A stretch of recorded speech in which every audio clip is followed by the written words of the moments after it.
Welcome to Stories at Night, a quiet place to slow down, curl up under a blanket, and let your imagination wander. Some stories will make you smile, some might give you chills, and others will linger like a dream long after the night ends. So dim the lights, get comfortable, and let the story take you away. This is going to be story 1 of the Thanksgiving series. It's Harvest Night. The bus shuddered as it rolled over the frost-slicked highway, its headlights slicing tunnels through the pre-dawn fog. Jonas Reed pressed his forehead to the cold glass and watched the pine trees blur into a dark smear. He hadn't been back to Brer Ridge in 10 years, not since he left for college, not since the night he swore he'd never return. But when the phone call came, "We're sorry, but your mother passed unexpectedly in her sleep," he had no choice. The bus hissed as it pulled into the small, cracked asphalt station that Brer Ridge still used as its terminal.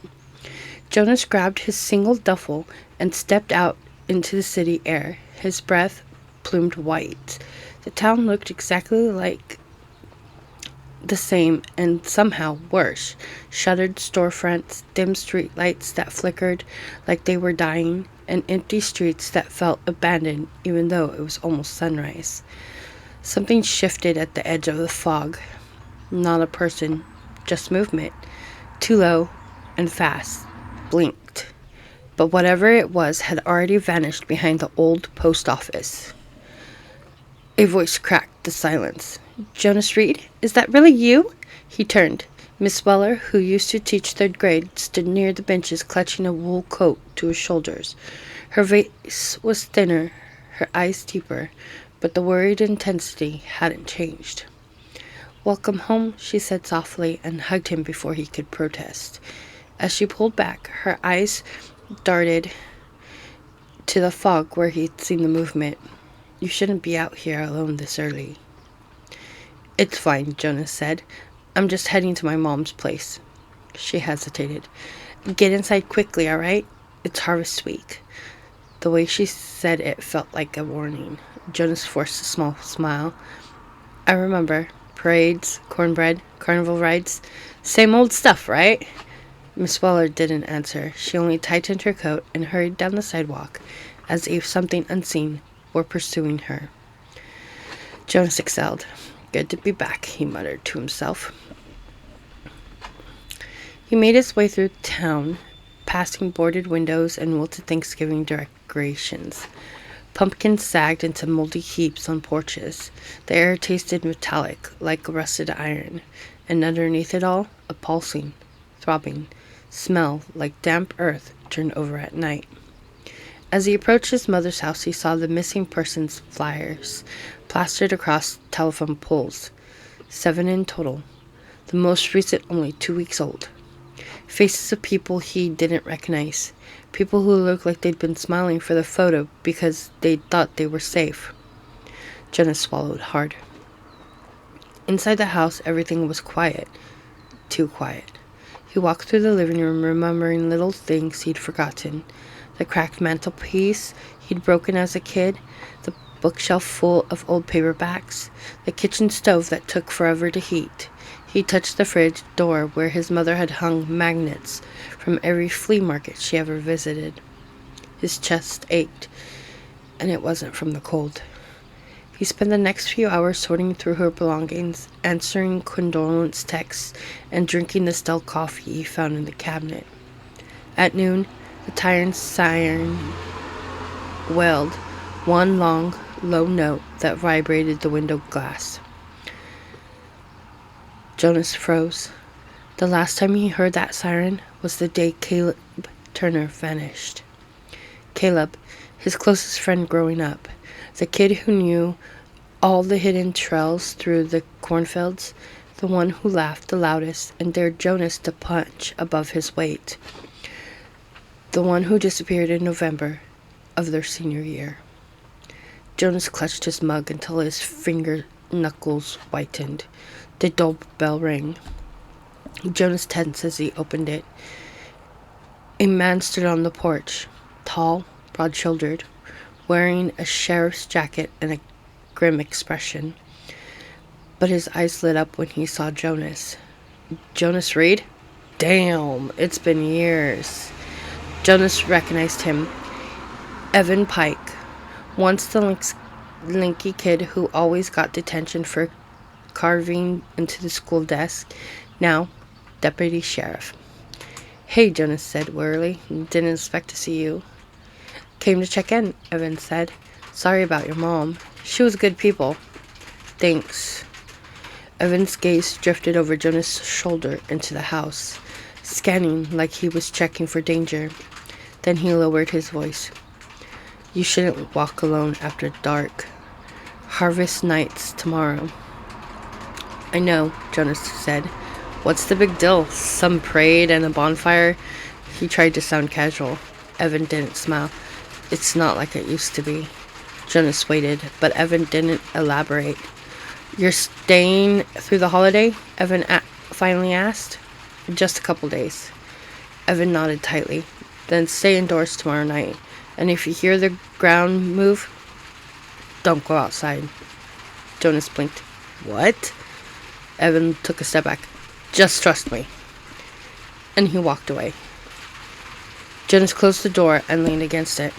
Something had changed. The town had always a weird obsession with Harvest Week, but this was different, darker, sharper, like everyone was holding their breath for something they didn't want to name. By sunset, clouds had rolled in thick and low, pressing the town under a dark weight. Jonas cooked canned soup, did some more cleaning, and tried not to think about Caleb. But as he lay in the guest room bed, he kept hearing things. A soft rumble like thunder underground, a shuffle outside the window, a faint, rhythmic vibrating in the walls. He sat up. The vibration grew stronger, and it sounded like something tunneling, moving beneath the soil. Jonas forced himself to lie back down. It's nothing, just the old house settling.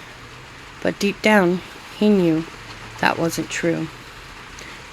The next morning, he woke in a sweat to the sound of a crowd forming down the street.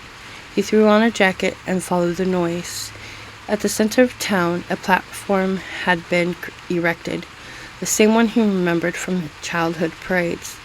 But instead of colorful banners and families milling about, the crowd stood unevenly still, like they were waiting for instructions. On the platform stood Mayor Hallbridge, but he didn't look like the cheerful man Jonas remembered.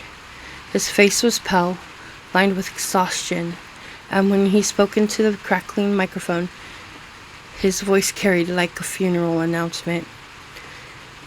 People of Brer Ridge, he began. Tonight, as tradition demands, we gather for harvest night. We give thanks. We offer whatever we must. We honor the provider. A murmur rippled through the crowd. Jonas stiffened. The provider? He remembered that from stories whispered in middle school, a town legend about something that lived beneath the cornfields, something that demanded offerings. He thought it was just folklore. Tonight, the mayor continued, the newcomers will join the procession. Newcomers. Eyes turned towards Jonas, cold, assessing, too aware. A chill knotted in his stomach. He backed away from the crowd and turned down a side street until he reached the old cornfields. The stalks were taller than he remembered, towering, dense, shifting in the wind like they were breathing. He stepped closer, listening. The ground pulsed under his feet. Thump, thump, thump. Jonas staggered back. A hand grabbed his shoulder. He almost swung. It was Evan Pike again, but this time fear sharpened his expression. You shouldn't be here, Evan hissed. They already marked you for a procession. Procession to what? Jonas demanded. What the hell is happening? Evan swallowed, glancing towards the corn. You need to leave tonight, before the bonfire, before they take you. Take me where? Evan didn't answer. He only said, the thing under the fields remembers you. Jonas felt the blood drain from his face. Why me? Evan's voice cracked. Because you were with Caleb the night he disappeared, and because you got away. Jonas froze. The air grew colder. The corn rustled. Something massive moved beneath the soil, closer, closer, as though listening. Jonas whispered, What's under there? Evan's eyes filled with dread. The provider. It keeps the town alive. It decides who doesn't come back. Jonas backed away, pulse drumming. I'm not staying for this. You think you have a choice, as Finn whispered. Nobody gets out during harvest night. He stepped closer, lowering his voice to a desperate rasp. But maybe we can break the ritual. End it. Jonas stared. How? For that, Evan said, you'll have to see what's inside the silo. A gust of wind tore through the corn, carrying with it the unmistakable scent of rot, and beneath it, something else. Breathing. And then, from deep underground, a low moan rolled through the earth like a creature waking up. Evan grabbed Jonas' arm. We don't have much time. The silo loomed at the far edge of the fields, a shadowy cylinder rising into the gray sky. Jonas hadn't been there since he was a kid, and even then, nobody ever went inside.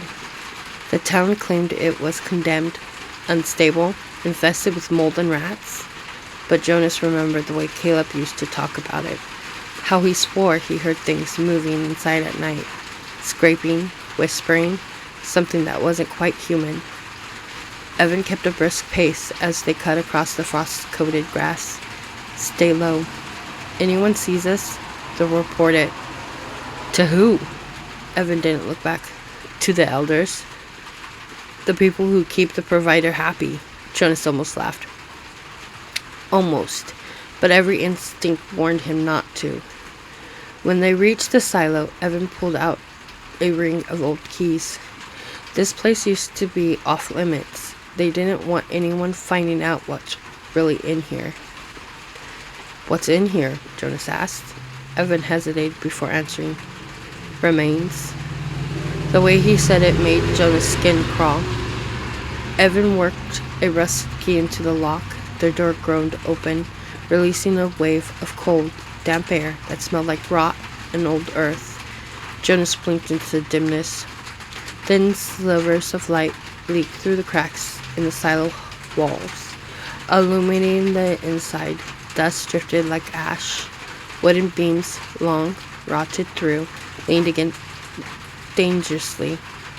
But the thing that grabbed Jonas' attention was the ground. The dirt floor wasn't flat.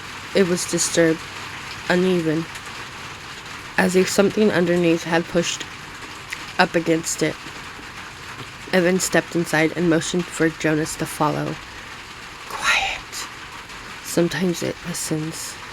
Jonas swallowed hard and stepped over the threshold. The door creaked shut behind them, plunging the silo into almost darkness.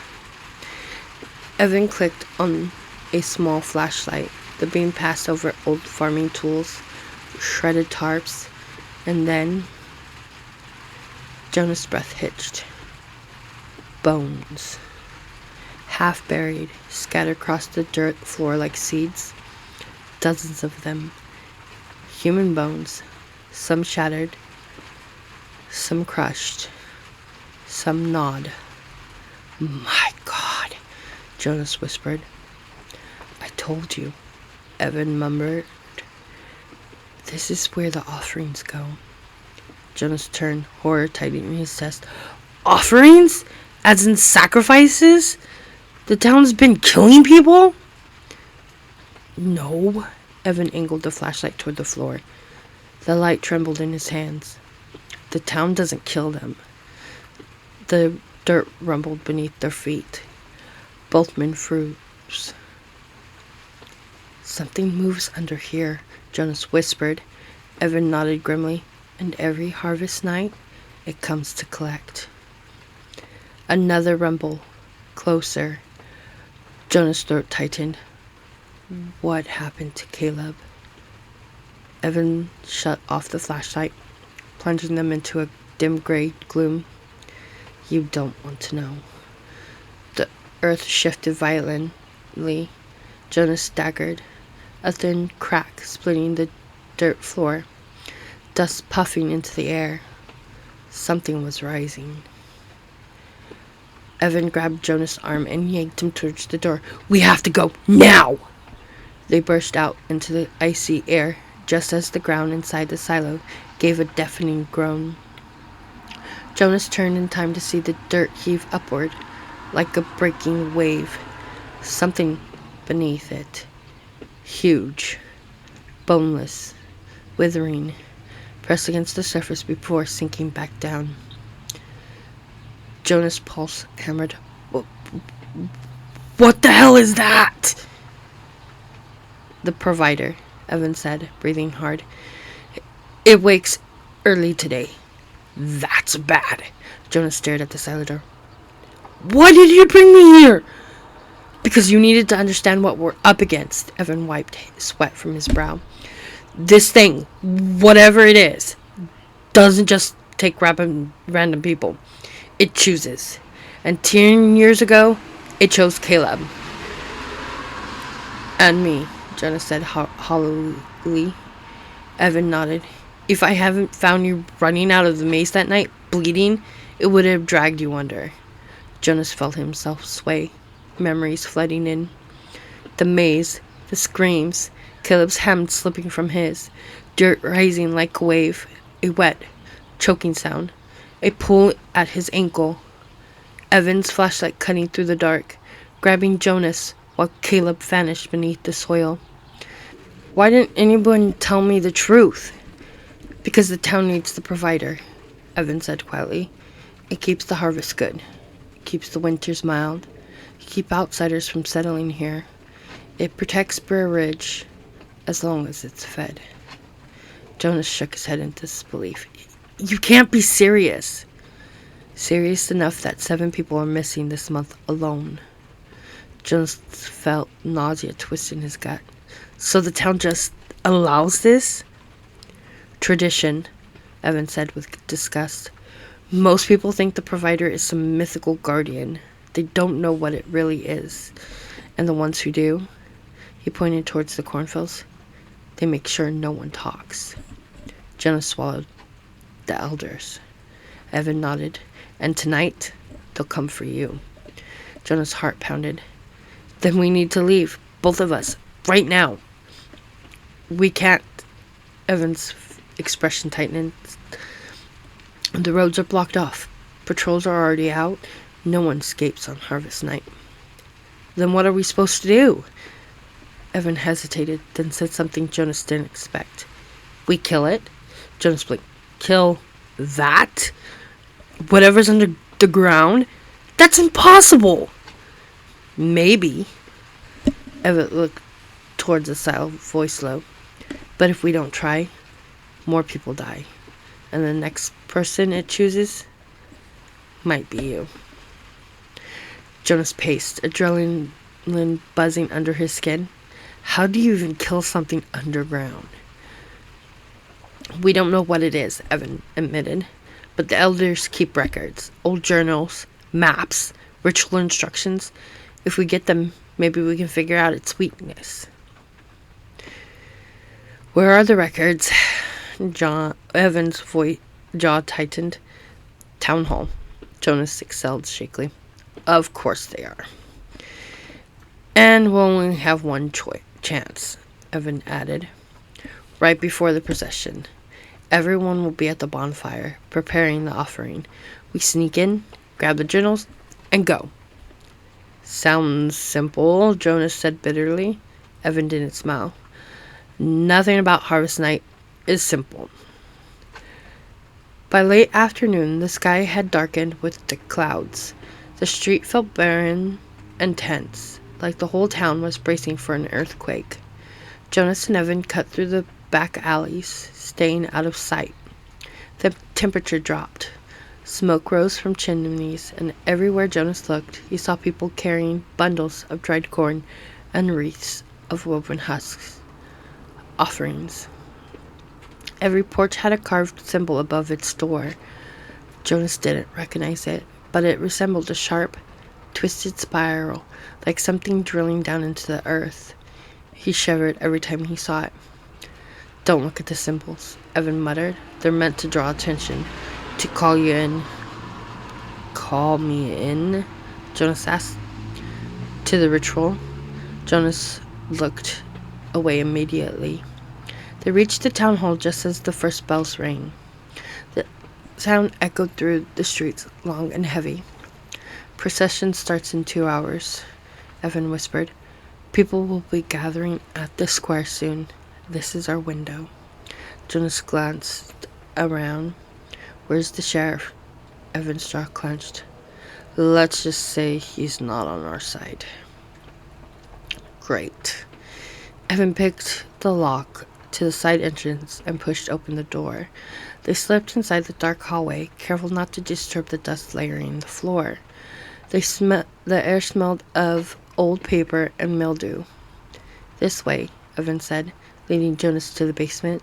The stairwell groaned under their weight. Jonas whispered, "You've done this before?" "I've tried," Evan said. "The elders always kept a close watch, but tonight their attention's on you." Jonas swallowed hard. "Lucky me." At the bottom of the stairs, Evan unlocked another door. It swung open with a scraping sound. Inside the basement, old filing cabinets lined the walls. A single desk lamp flickered overhead.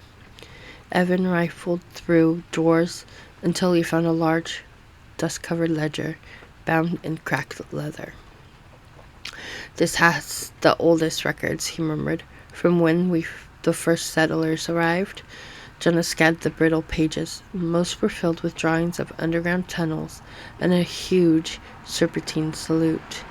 Notes in faded ink described a beneath-born god, a harvest guardian, a soil serpent. Jonas' skin crawled. "This must be centuries old." "Keep going," Evan said, flipping ahead. Jonas read aloud. "The creature sleeps beneath the corn. It rises when summoned with heat and sound. Fire wakens its hunger." He pointed. "That's the bonfire, the procession. They wake it on purpose." Jonas swallowed as he turned the page. "It listens. It knows names. It remembers." John's blood went cold. An illustration showed something massive beneath the earth, its tendrils extending upward toward the corn roots. "Are these tendrils?" Jonas asked. "Arms," Evan said grimly. Jonas kept flipping pages. Then he saw a name. Caleb Turner, listed 10 years ago. And next to it, in scrawled handwriting, Feld, escaped, claimed next year. Jonas felt the air leave his lungs. It wasn't random. It wanted Caleb, and it wanted you. Evan finished. "You were always next." Jonas' voice cracked. "Why me? Why Caleb?" Evan pointed to another page.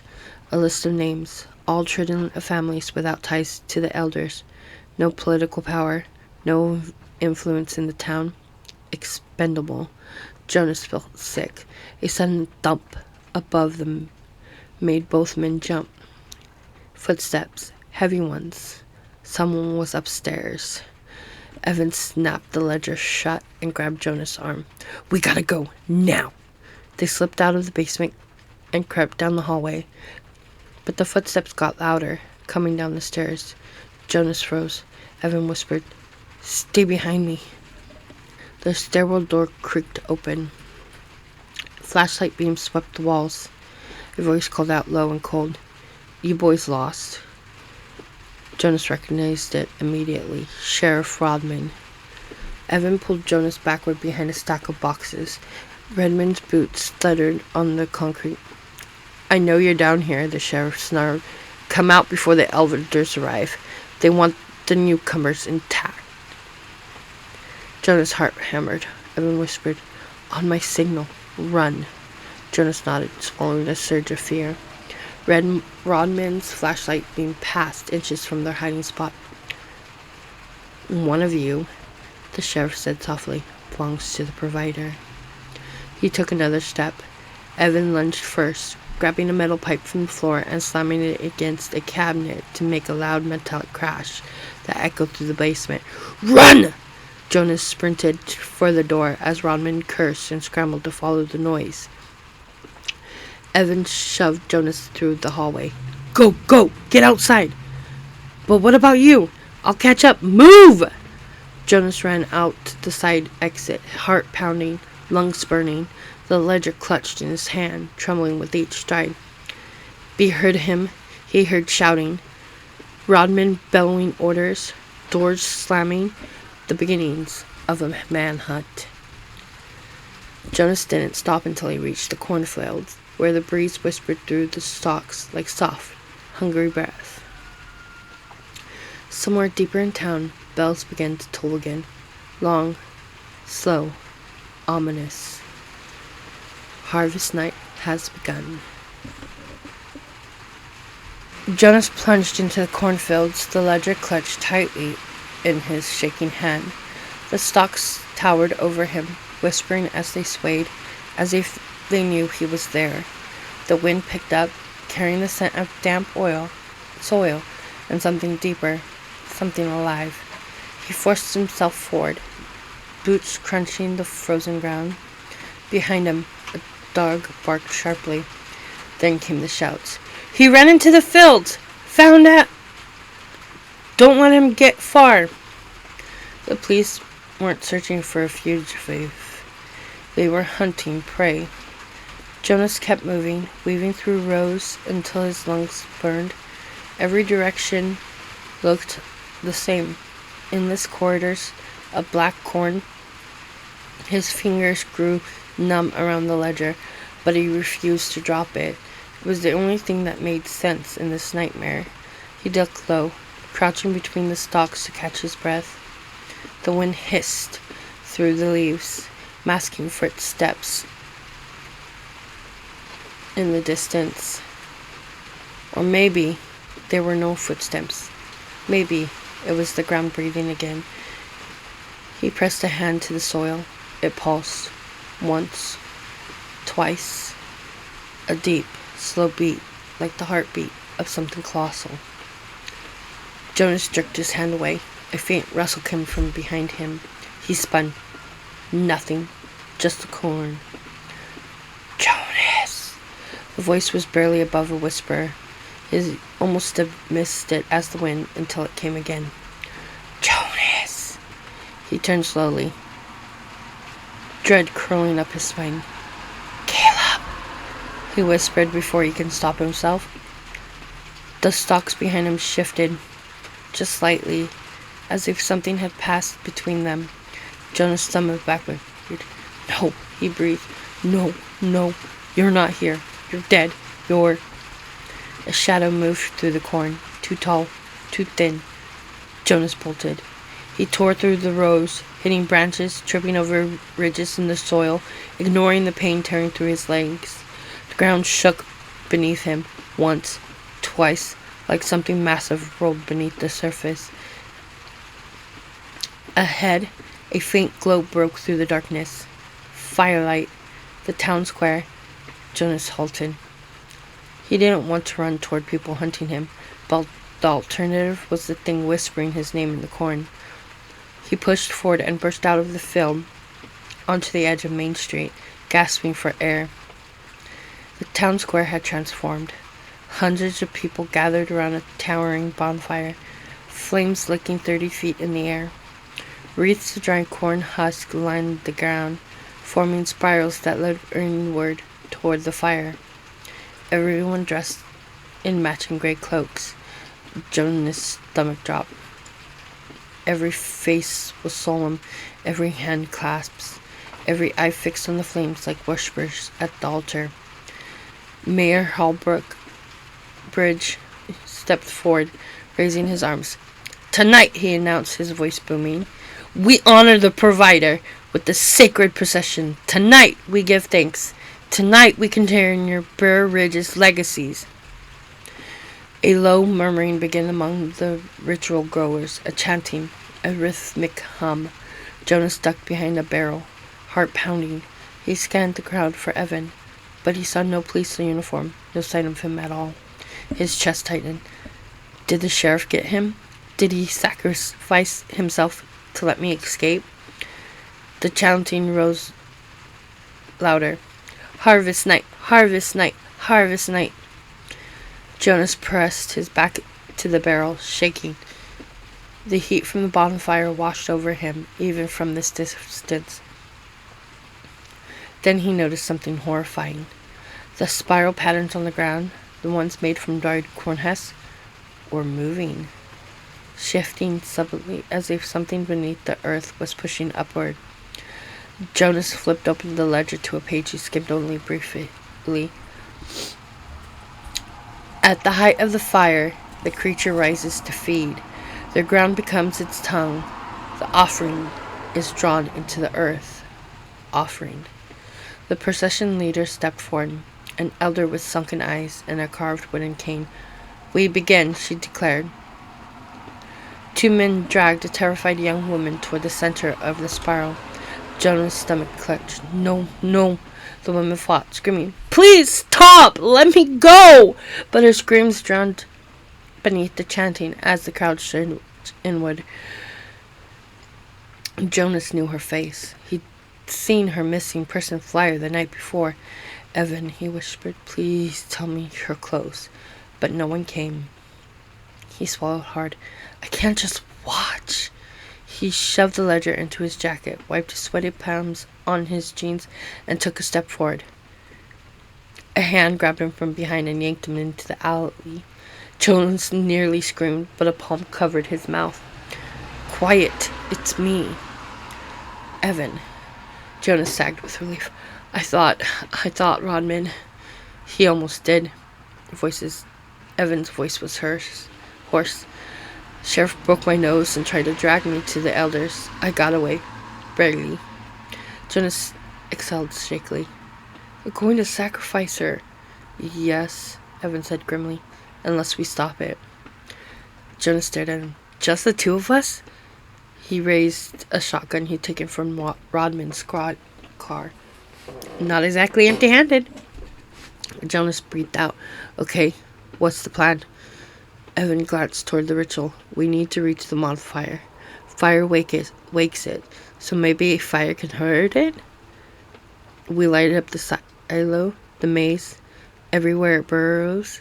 If we force it up where before it's fully fed," he swallowed, "it might die, or at least weaken."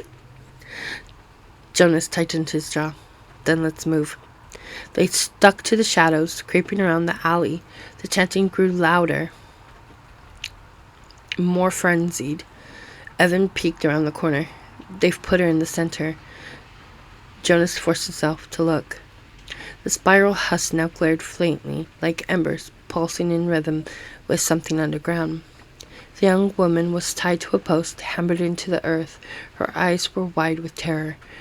Mayor Hallbridge raised a torch. "By fire and soul," he declared, "we summon the provider. We give our thanks." The ground trembled. Jonas felt it through the pavement, a groaning noise, wet, ancient, hungry, rose from deep below.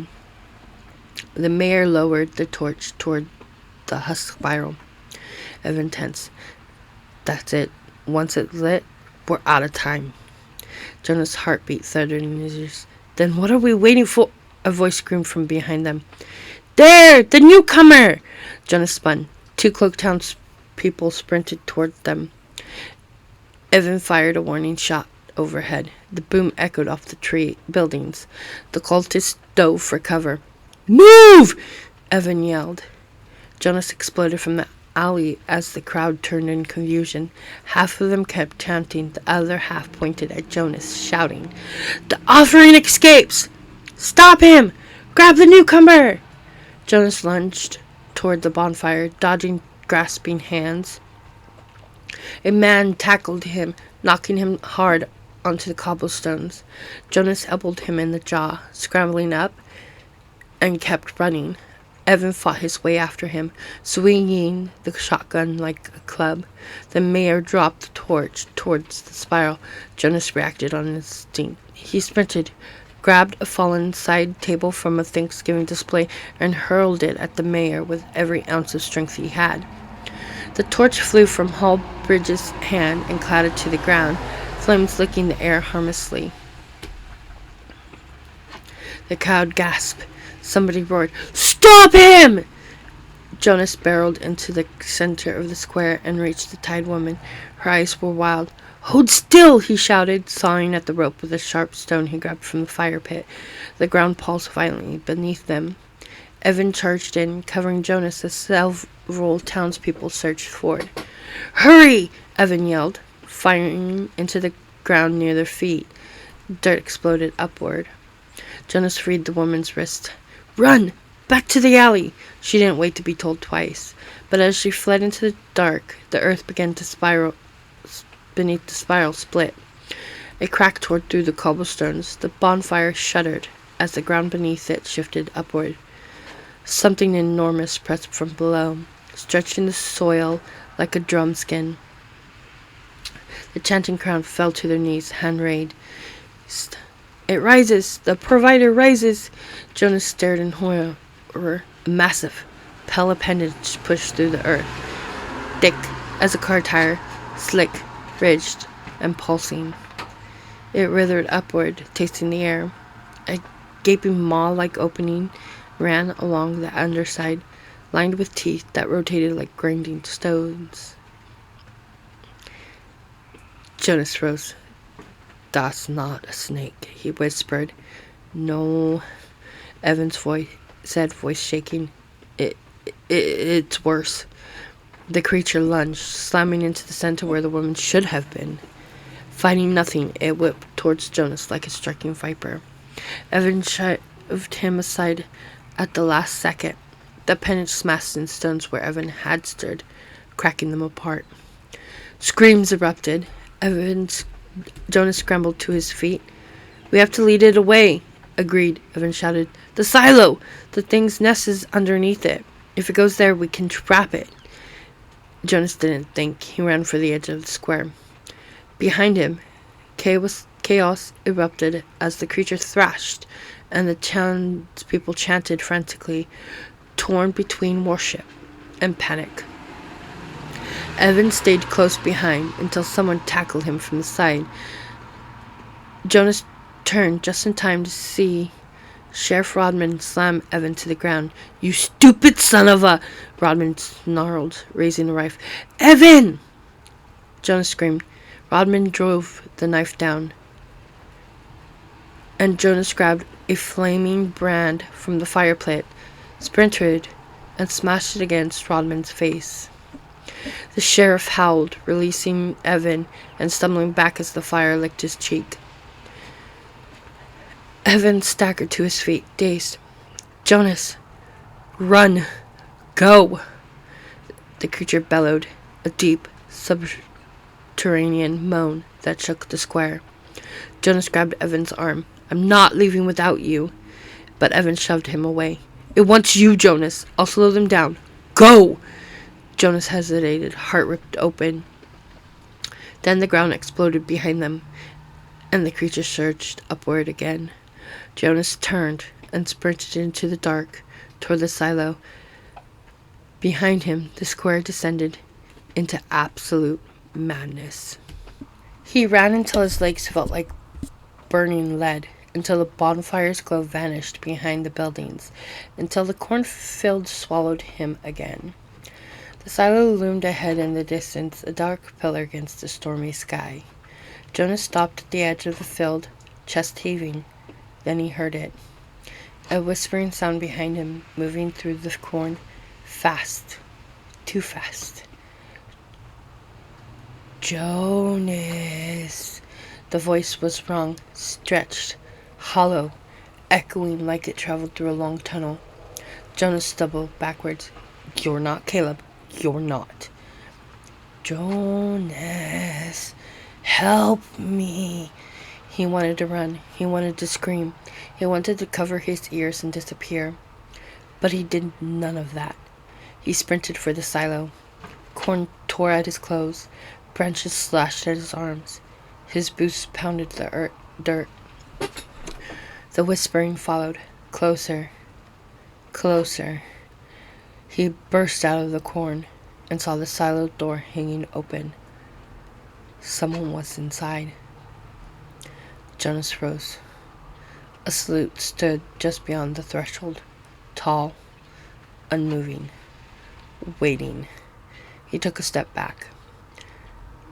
The figure stepped forward into the moonlight, and Jonas' blood went cold. Caleb? He whispered. The figure smiled. Too wide. Hello, Jonas. Jonas froze at the silo entrance, the cold night air turning to ice in his lungs. Caleb Turner stood a few feet away, framed in the moonlight. Same dark hair, same sharp jaw, Jonas remembered from senior year, but everything else was wrong. His skin looked too pale, too tight. His eye had no white, only glossy black that reflected dim light like oil. Jonas' voice shook. You can't be real. Caleb smiled. The expression stretched too far, peeling the corners of his mouth, like the skin wasn't meant to move that way. I've been waiting for you. Jonas stepped back, hands trembling. You're dead. No. Caleb took a slow step forward. I'm here. I never left. You left. Jonas' voice hitched. What happened to you? Caleb tilted his head, the motion puppet-like. I was chosen. I belong to it now. Jonas felt his chest tighten. You were my friend. The smile vanished, replaced by a sharp, sudden hunger in those black eyes.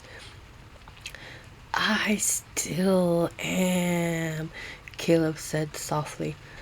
Come with me. He extended a hand. Jonas saw it clearly now. The pale flesh wasn't just skin. It was cracked, like dried earth, splitting in places where something dark pulsed underneath. No, Jonas whispered. No. Caleb took another step, the dirt beneath his feet vibrating. You were supposed to feed it with me, Caleb said. We were supposed to go together, but you ran. His voice dropped into a low, guttural rumble. It never forgot. Jonas' legs almost buckled. Caleb smiled again. It listened through the soil. It felt every step you took away from Briar Ridge. It felt every year you stayed gone. He paused, face twisting. It felt your mom die. Jonas' stomach dropped. You stay away from her. Caleb's expression softened strangely. She fought Jonas. She tried to protect you, but the provider needed Balance. Jonas took several shaky steps back. You're lying! Am I? Caleb asked, voice suddenly sharp. Jonas' throat worked, unable to answer. Jonas took another step. Come back. The ground will open for you.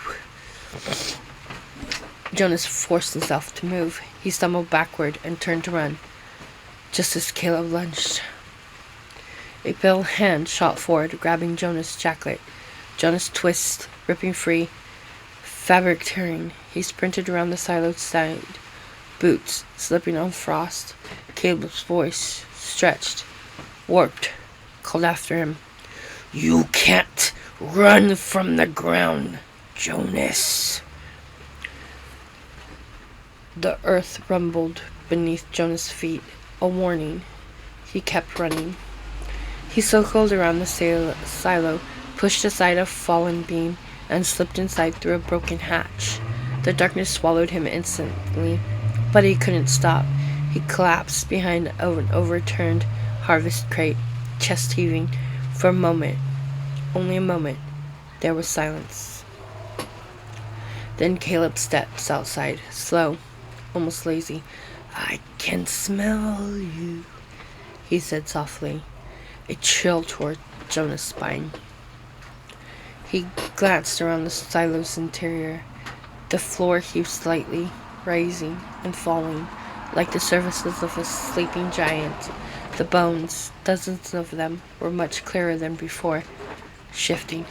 He forced himself to breathe quietly. The silo door creaked. Caleb stepped inside. Jonas clapped a hand over his mouth. Caleb's voice echoed off the metal walls. Do you remember the maze? Jonas squeezed his eyes shut. It called us, Caleb whispered. It whispered our names. We weren't scared. We thought we were brave. His voice cracked. But then it took me. I screamed your name, Jonas. I screamed until the dirt filled my throat. Jonas' whole body shook. And you ran. Caleb's tone twisted with venom. You left me. Jonas had no response, no excuse, just guilt clawing like broken grass inside him. Caleb moved deeper into the silo, his steps light a shadow. I heard you crying. I heard you apologizing. But it didn't matter. I became the first in the ground. Something scraped against the metal. Jonas peeked over the crate. Caleb's back was to him, but something moved beneath Caleb's shirt. Something alive. Something crawling under his skin, pushing against his ribs. Jonas forced air through his lungs silently. If he stayed here, he would die. He scanned the silo. To his right, rusted stairs leading to the upper observation deck. Above that, a catwalk. A single hanging lantern. And beyond that, a hatch in the silo's roof. An emergency exit to the top. Jonas' pulse quickened. He can use the catwalk to circle overhead and maybe trap Caleb below. He slid silently towards the stairs. Behind him, Caleb turned suddenly, head snapping around like a predator. You can't hide from the soil. Jonas bolted up the stairs. Caleb shrieked, a sound that shattered the air. Too loud, too wrong. Jonas didn't look back.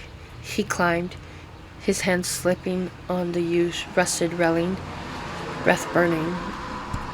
The stairs groaned under his weight. Below, Caleb lunged toward the base of the stairs. Jonas! Jonas reached the catwalk. charging across it. The metal squeaked and flexed, threatening to collapse. He grabbed the lantern and glanced down. Caleb was climbing the stairs fast, unnaturally fast, hands and feet moving like an insect. Jonas doubled toward the hatch ladder. The ground below pulsed violently, sending dust raining down. The entire silo vibrated like a massive heartbeat had synced with the earth. Jonas reached the ladder, climbed 3 rungs. The catwalk shook violently. Caleb had reached it. He crawled across it on all 4s, joints bending at sharp, unnatural angles. "You can't leave again," Caleb hissed. "Not a second time." Jonas climbed faster. He pushed the hatch. It jammed. Panic flared. "Come on!" Below, Caleb stood fully upright, tilted back, staring. "Jonas!" Jonas slapped his shoulder against the hatch. It didn't budge. Caleb's voice shifted, deeper, resonant, vibrating metal walls. "Come back!" Jonas hit the hatch again, and it flew open, icy wind blasting his face. He scrambled, through onto the top of the silo.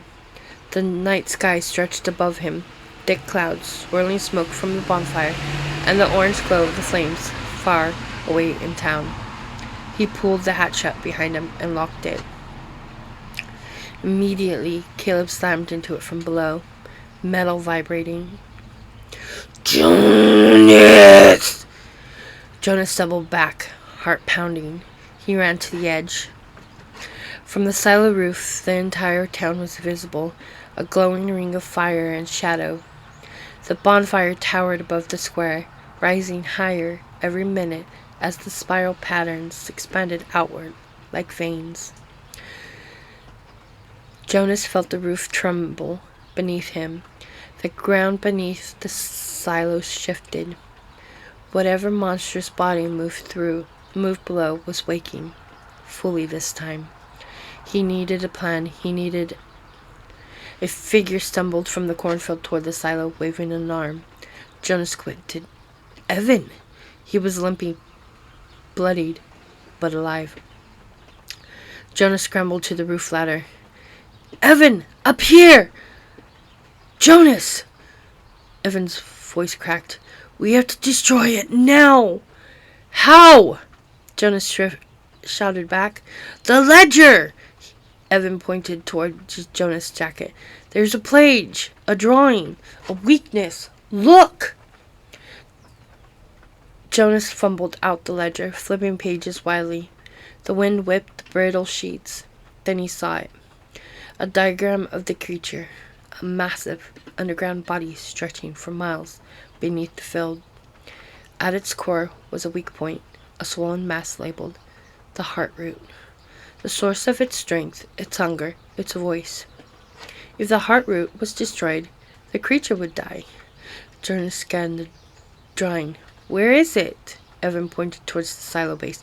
"Under us! Beneath the silo! That's where it sleeps! The heart root is directly below!" Jonas' heart pounded. "Then we blow it up!" "We need fire!" Evan shouted. "We need—" The hatch exploded open.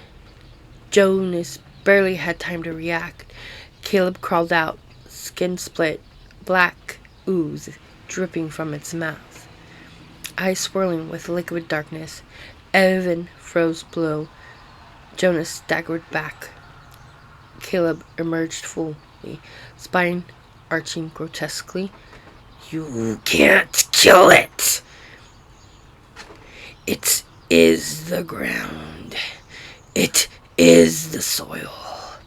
It is every root, every stalk, every breath you take in this town." He smiled, mouth stretching unnaturally wide. "And I am its voice." Jonas reached into his pocket, grabbed the lantern he'd brought from inside. Caleb snarled, "You won't burn me." "Not you," Jonas whispered. "What's beneath you?" He hurled the lantern at the cracked metal roof. Its shadows, flames erupting, licking across the rusted surface. The fire spread fast, racing toward the center of the silo roof. The heat curled the metal. Evan shouted from below, "Get off the roof!" Caleb shrieked, the sound vibrating through Jonas' bones. "You can't escape!" The silo groaned, then began to collapse inward as the heat warped beams. Jonas made a mad dash for the ladder. Caleb lunged after him, crawling on all fours, teeth bared. Jonas leapt, his hands connected with the ladder rungs, barely holding. Caleb slammed into the rooftop edge inches from him, snarling, "Don't leave me again!" Jonas shoved off the ladder, letting himself free fall 6 feet before catching the lower rungs. The impact jarred his arms painfully, but he held on and climbed down. Above, Caleb screamed as the roof sagged, and then it gave way. Caleb plunged into the burning maw of the silo. Jonas jumped the last 10 feet to the ground, rolling hard. Evan ran to him, grabbing his arm. "Is it done?" A tremor rippled beneath them. Jonas looked towards the silo. Fire blazed inside, lighting up the cracks. The ground convulsed. Evan's eyes widened. Oh no. The earth split. A massive appendage, pale and ridged, burst from the ground, slamming into the silo and crushing half of it in one strike. The heartroot wasn't dead, but it was waking.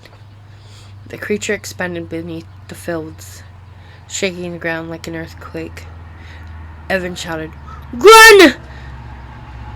Jonas grabbed his arm, and they sprinted as the silo completely collapsed fully behind them. Behind them, a monstrous roar tore through the soil, a deep, ancient, guttural blow that shook every bone in their bodies. The provider was rising.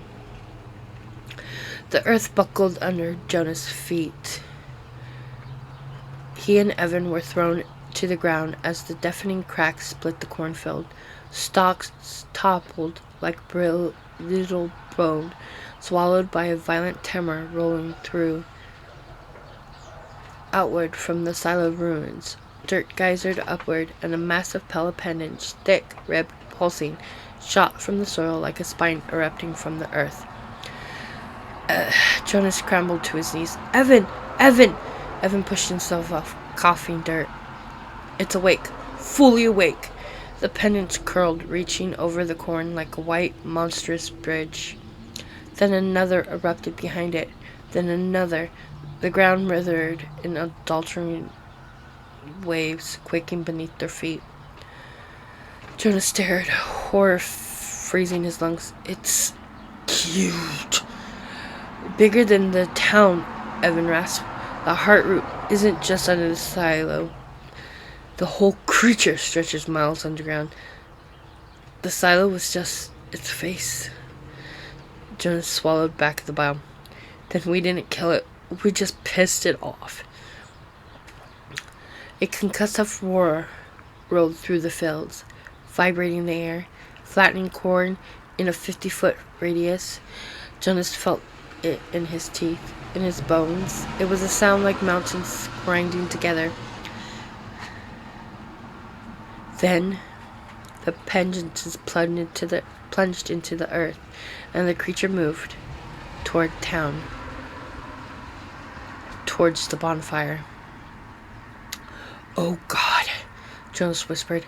"It's headed for the crowd." Evan staggered, gripping his side. "We have to beat it there." How the hell do we outrun something underground? We don't outrun it, Evan pointed weakly towards the tractor road that cut around the fields. We cut across and get ahead? Jonas grabbed his arm, slung it over his shoulder. Come on. They ran, stumbling, sliding, through the wrecked cornfield. The ground quaked with every movement of the creature, making each step like running across a living drum. Behind them, a geyser of soil exploded upward. A ridged arm slammed into the cornfield, tearing a trench 5 feet deep as it dragged forward. Stalks shuddered under the blind, searching sweep. Faster! Evan yelled. I'm going as fast as human being can go! They barreled onto the tractor road just as another tremor hit. Jonas nearly lost his balance, but Evan steadied him. Ahead, the glow of the bonfire illuminated the town square, flickering, frantic, growing brighter as the fire fed on something fresh. Wait, not something. Someone. Figures were inside the fire, pushed in by chanting townspeople. Jonas choked on his breath. They're feeding it, he yelled. They think winking it early means they need to give more. Evan's face twisted in horror. We have to stop them! They sprinted into town, weaving between abandoned cars and toppled decorations. People wearing gray cloaks rushed in opposite direction, fleeing or joining the chaos at the square. Jonas grabbed one woman's arm. Where's the mayor? She stared at him through wide glazed eyes. He calls it to finish the ritual. The ground is hungry. It must feed. Jonas recoiled as she ripped her arm away and ran towards the barn fire. Mindless, Evan said. The elders have them under some kind of trance. A scream echoed from the square, then another. They reached the edge of the main street and froze. Chaos. Absolute chaos. The bonfire was now 3 stories high, flames swirling in unnatural spirals. The dried husk designs around it glowed with pulsing orange veins, like roots lit from beneath. The townspeople were throwing offerings, food, wreaths, covered wooden totems into the fire, but some were pushing other people into it. Struggling bodies, desperate hands grasping air. Stop! Jonas shouted. No one listened. A pulsing tremor rippled through the plaza. Then, whoomp! A pale appendage erupted from the cobblestones, smashing a float from the parade into splinters. People shrieked. Some dropped to their knees. Some ran. Some, horrifyingly, reached out as if to embrace it. The creature moved under the square, the earth heaving like a breathing beast. Evan grabbed Jonas' collar. Look! At the center of the square, beside the bonfire, stood Mayor Hallbridge, with the 3 elders, including the cane-bearing woman Jonas recognized from his childhood. Her eyes glowed like embers. Hallbridge raised his arms. The provider awakens! Rejoice! Another appendage crashed upward, scattering cobblestones like shrapnel. Jonas flinched as a chunk of stone whizzed past his head. We need the heart root exposed, Evan said. The bonfire wakes it. Fire hurts it. If we make it surface right under the flames... Jonas understood instantly. We can burn the heart root. Yes. Jonas grabbed Evan's shotgun. We have to get through them. Evan nodded. Then we do. They charged towards the bonfire. Townspeople lunged at them, fingers clawing, voice chanting, Join the feast! Join the feast!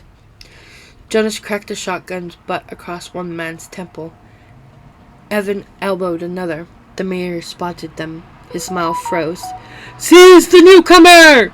More cloaked figures swarmed. Jonas aimed the shotgun, not at them, but the ground beneath the bonfire spiraling. He fired.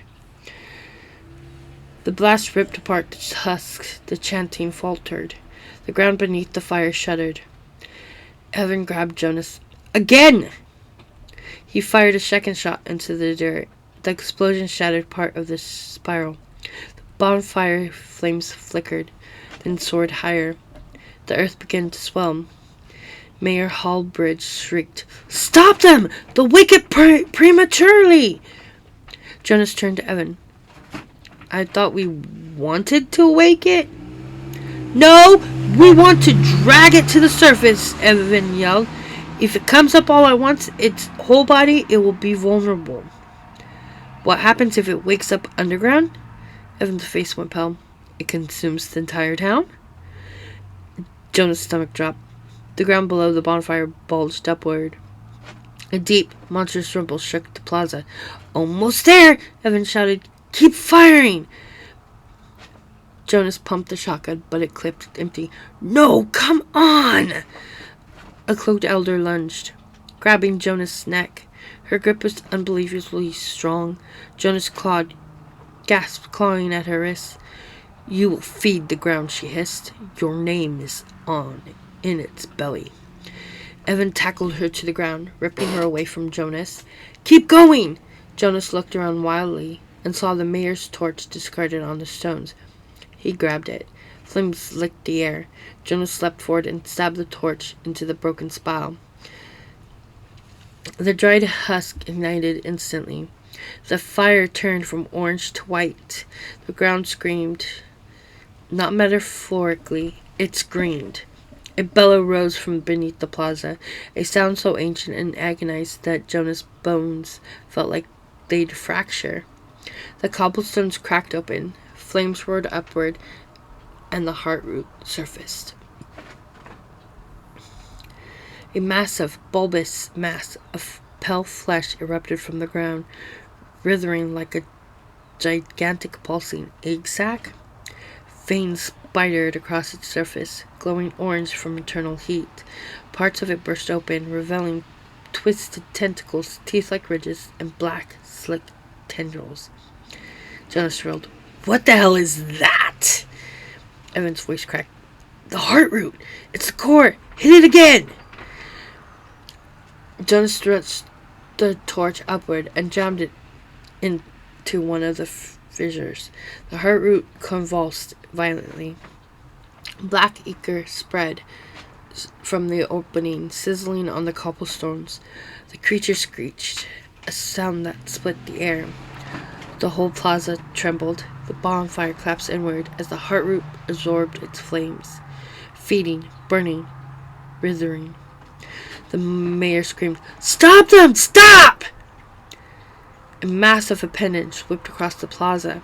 It hit the mayor first, his body folded like paper. Then the appendage smashed into the elders. Bones cracked like twigs. Cloaks were flung like dead leaves. People fled. Others were dragged underground by smaller tendrils bursting from the cracks. Jonas held on to the torch with white-knuckled desperation. "Come on! Burn! Burn!"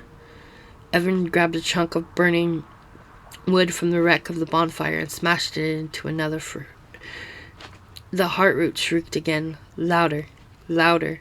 A shockwave blasted outward, throwing Jonas completely off his feet. He hit the ground hard. The torch skittered away. Evan collapsed beside him, wheezing. The heartroot convulsed once more, then split open with a wet, catastrophic crack. Flames poured into the core. Dark fluid erupted upward.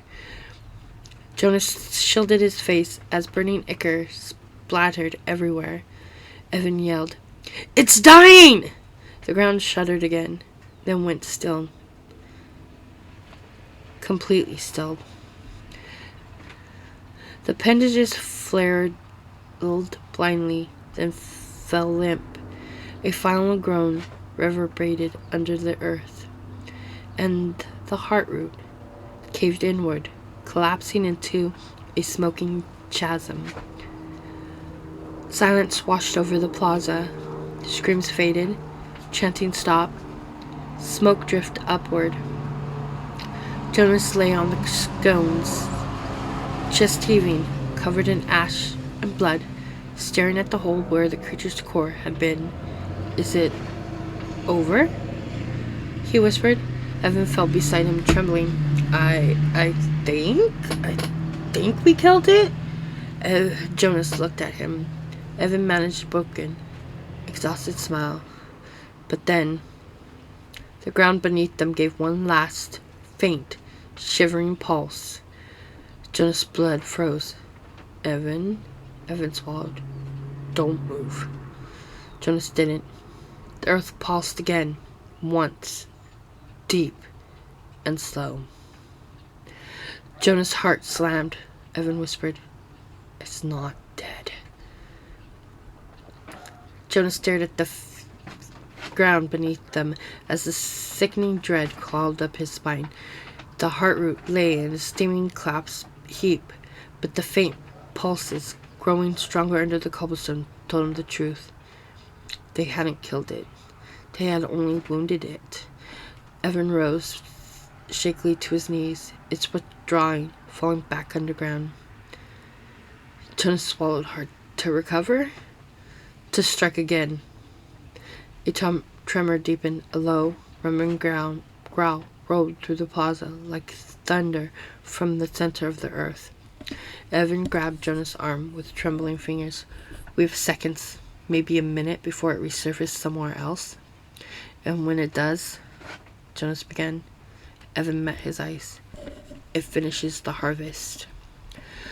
Jonas looked around the ruined square. Fires burned in small pockets, casting flickering shadows over shattered cobblestones and fallen bodies. People who had been broken free from the trance sprinted in every direction, crying, sobbing, dragging loved ones away from the carnage. The entire town was unraveling. Jonas forced himself up. What do we do? The heartroot was its only weakness, but we barely burned it. Evan's voice wavered. There must be something stronger than fire. Something the journals... Jonas shoved the ledger at him. Find it! Quick! Evan flipped through the pages, frantic, blood dripping down his wrists. Jonas scanned the ground around them, watching for cracks. The trembles grew violent again. The creature burned deeper, circling, choosing a new exit point. Jonas' voice breathed quick in. Evan, hurry. I know. Evan flipped another page. The elders wrote about the heartroot being vulnerable to heat, but not enough to kill it unless what? Evan stopped, staring at the page with dawning horror. Jonas grabbed his shoulders. Evan, tell me. Evan lifted his eyes. It can only die if the heartroot is exposed completely, pulled fully above ground. Jonas' heart sank. It just sank back under. I know, Evan whispered, but the journals say the creature is bound to the harvest fields. The soil beneath the fields, its nest, is weak from centuries of tunnels. A rapid, massive collapse could force it upward. Jonas blinked. A collapse? Like what? An earthquake? No. Evan looked toward the silo ruins. An explosion? Jonas' blood ran cold. We need a truckload of dynamite for something that size. No, Evan cut in. Just one thing. Propane. Jonas froze. The grain dryers. He remembered now. The old grain processing barn behind the silo had massive propane tanks still used for drying corn. Evan nodded. If we blow them while the creature is directly beneath, the shock will collapse the tunnels. It will have nowhere to go but up, and once it surfaces, we set it on fire, Jonas finished. Yes. Jonas wiped blood from his face. That'll kill it? It should. Jonas inhaled sharply. Then we need to move. Evan tried to stand, but collapsed with a cry. Jonas caught him before he could fall onto the stones. Your leg. Jonas said, voice catching. "You're hurt." "Rodman got me," Evan admitted through clenched teeth. Knife to the thigh. "I've lost too much blood. I, I can still walk, but not fast." Jonas shook his head firmly. "Then Leona on me." Evan stared at him, surprised. "Jonas, you didn't leave me 10 years ago," Jonas said. "I'm not leaving you now." Evan's jaw tightened, emotion flickering across his bruised face. "Then let's finish this." The two staggered out of the plaza, limping toward the shattered cornfields. The tremors grew deeper, sharper, the ground cracking open in places. Jonas could feel the creatures shifting beneath them, angry, hungry, desperate. Smoke drifted behind them from the dying bonfire. The screams faded, but the deep, subterranean rumble followed. Jonas whispered, "It's tracking us." Evan nodded weakly. "It knows your name." Jonas swallowed. "Then let it follow me to the tanks." They reached the filled edge. The silo's ruins glowed faintly from dying embers. Beyond it, the grain processing barn loomed, half collapsed. Old propane tanks lining the back wall like silent iron giants. Jonas excelled. "There." Evan grabbed his arm. "Wait." "What?" Evan pointed a shaking finger. "Look."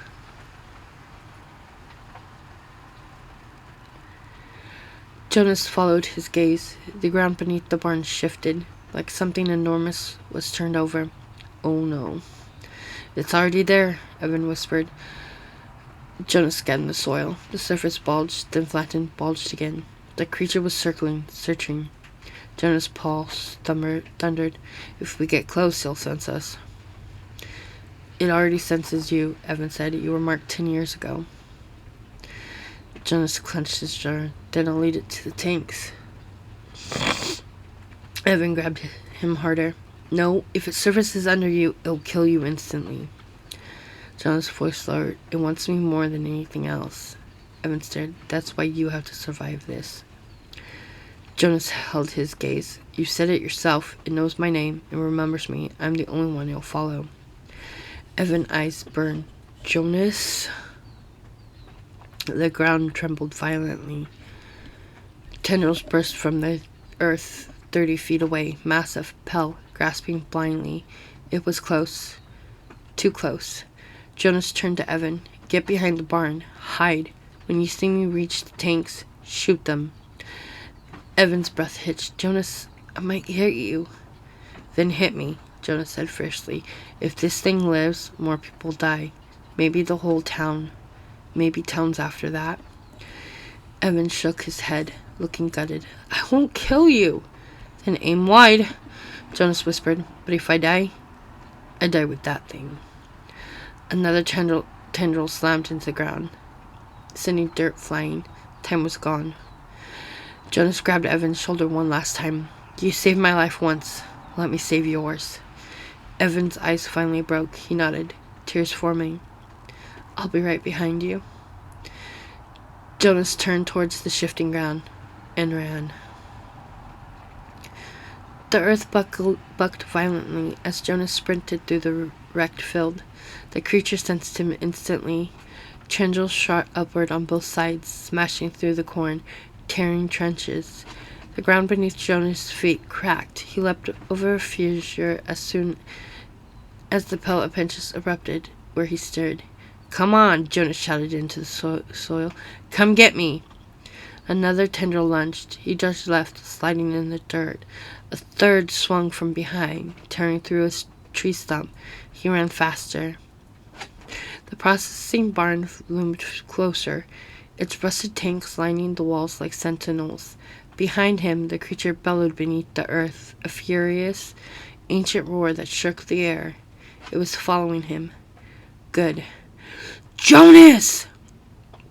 Evan shouted faintly. He had climbed to the barn's backside, perched with shaking hands on a fallen beam, shotgun aimed at the tanks. "Keep moving!" Jonas sprinted full speed toward the tanks. The ground ahead rose into a hill, a sudden mound of earth. Jonas had 1 second to realize the creature was about to surface. He dove.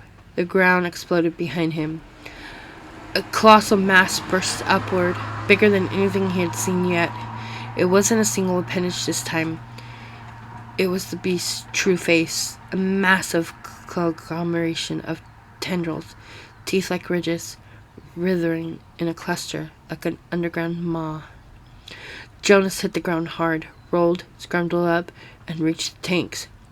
"Now!" he screamed. Evan's shotgun roared. The bullet struck the nearest propane tank. The world erupted. A thunderous blast tore through the field, white-hot fire bursting in a chain reaction. One tank ignited the next, and the next, and the next. A firestorm rippled outward in a shockwave of heat and sound. Jonas was thrown across the earth. The barn disintegrated in a spray of flaming debris. The silo ruins blew apart. The shockwave lit the cornfield in a circle of blazing fire. And the creature? The creature screamed. A towering column of pale flesh burst fully from the collapsing tunnel. Its entire upper body dragged violently into the open air. It writhed, burning, flailing against the flames engulfing it. Jonas shielded his face as searing heat washed over him.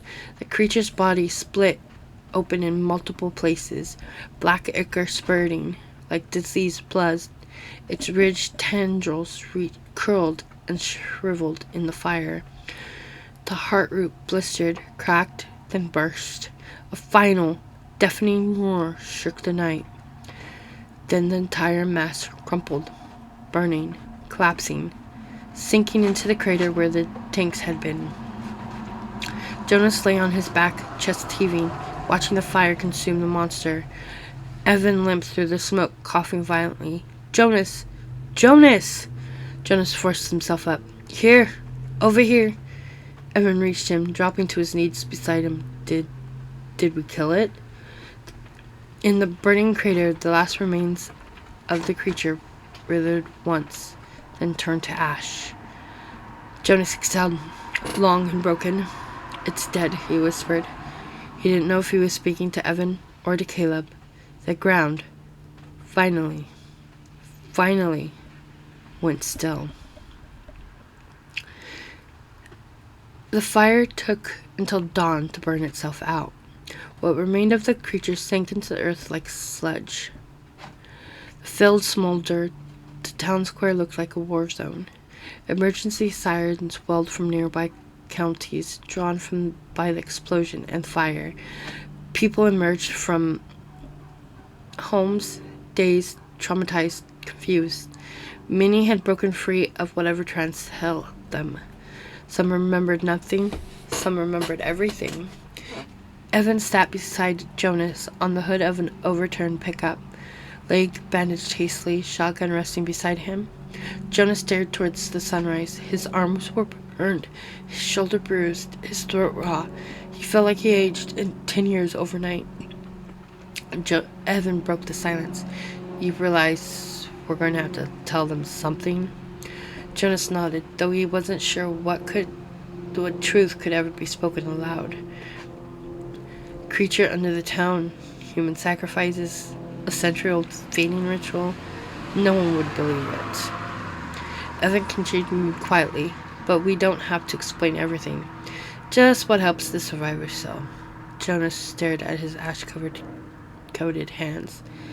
There were people who followed that thing willingly, chanted, sacrificed others.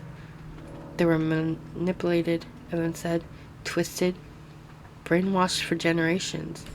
Jonas closed his eyes. "I saw Caleb." Evan looked down. "I know. He wasn't alive," Jonas whispered. "It was something else. Something it used as a voice."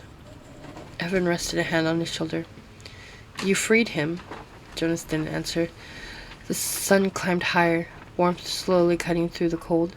After a long silence, Evan said, You saved this town, Jonas. Jonas gave a small, worried laugh. I sure destroyed half of it, too. Evan shook his head. Better a broken town than a dead one. Jonas finally met his eyes. What happens now? Evan looked at the sunrise. We rebuild. We bury the dead. We heal. And Jonas considered this, then whispered, And me? Evan smiled faintly. You survive. You keep going, and you stop carrying Caleb's death alone. Jonas swallowed. He was my best friend. I know, Evan said softly, but he died 10 years ago. Tonight wasn't him. Jonas nodded slowly. A distant rumble drew their attention, not from the ground, from the sky. Helicopters, Jonas excelled. Help's coming. Yes, Evan said, but we were the ones who saved them.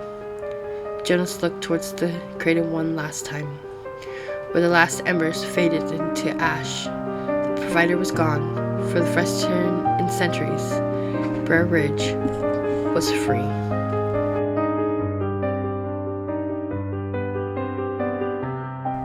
Thank you for spending part of your evening with Stories at Night. I hope tonight's tale took you somewhere new. Maybe it made you smile, stirred a memory, or sent a pleasant chill down your spine. These stories remind us that even when the world grows quiet, imagination stays wide awake, whispering, laughing, and dreaming right alongside us. New stories arrive here 2 times a week, each one a little different, each one its own escape. So when you're ready to unwind again, come back, get cozy, and let the next story take you away. Until then, rest well, dream deeply, and keep listening to Stories at Night.